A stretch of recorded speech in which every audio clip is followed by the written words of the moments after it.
इस प्रेम कहानी की शुरुआत एक कॉलेज में होती है।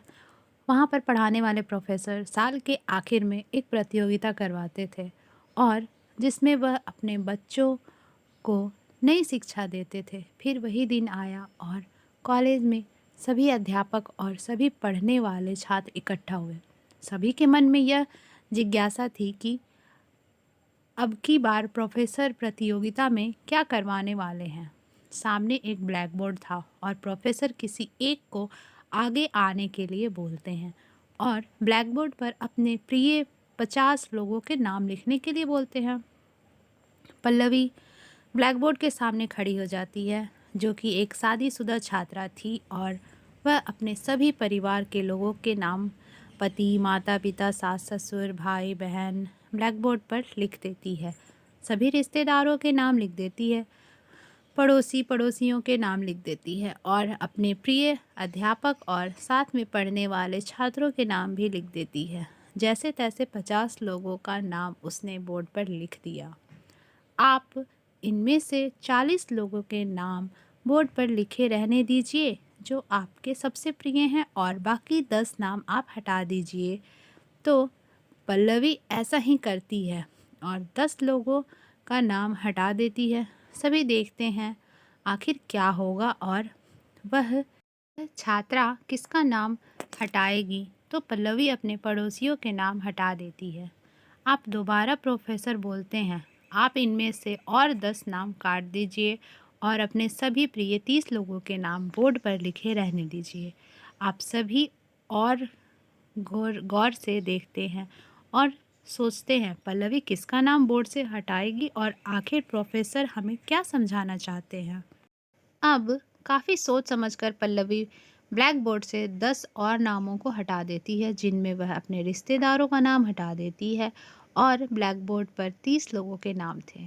दोबारा से प्रोफेसर कहते हैं, अब आप इनमें से आपने सबसे प्रिय 20 लोगों का नाम बोर्ड पर लिखे रहने दीजिए और बाकी 10 को हटा दीजिए। पल्लवी फिर से अपने साथ पढ़ने वाले छात्रों के नाम हटा देती है।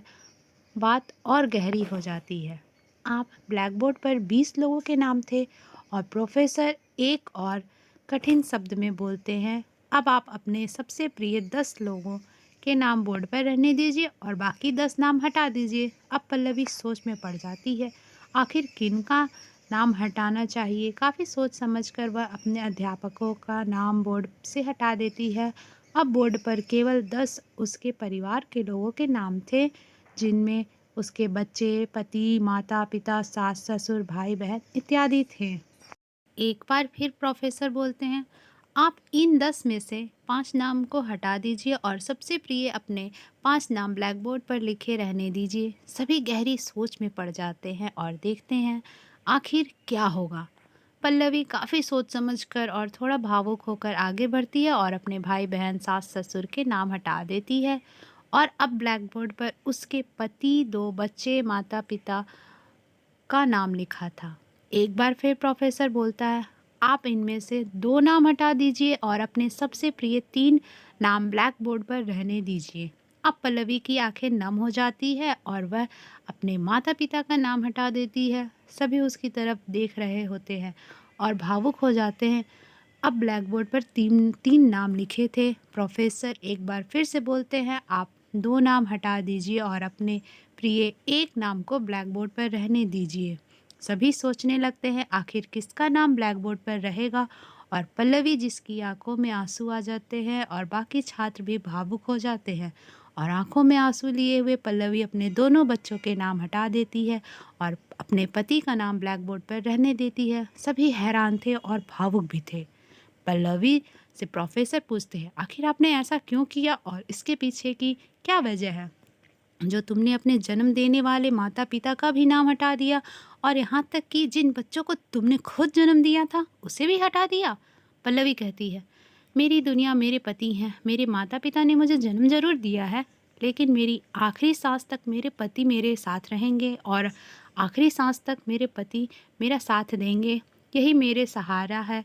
मेरे पति ही मेरे लिए सब कुछ हैं। चारों तरफ तालियां बजने लगती है और सबकी आंखें नम हो जाती हैं। इस कहानी से हमें यह शिक्षा मिलती है कि पति और पत्नी का रिश्ता सबसे मजबूत होता है और होना चाहिए। पति और पत्नी ही दोनों एक दूसरे का आखिरी सांस तक साथ देते हैं।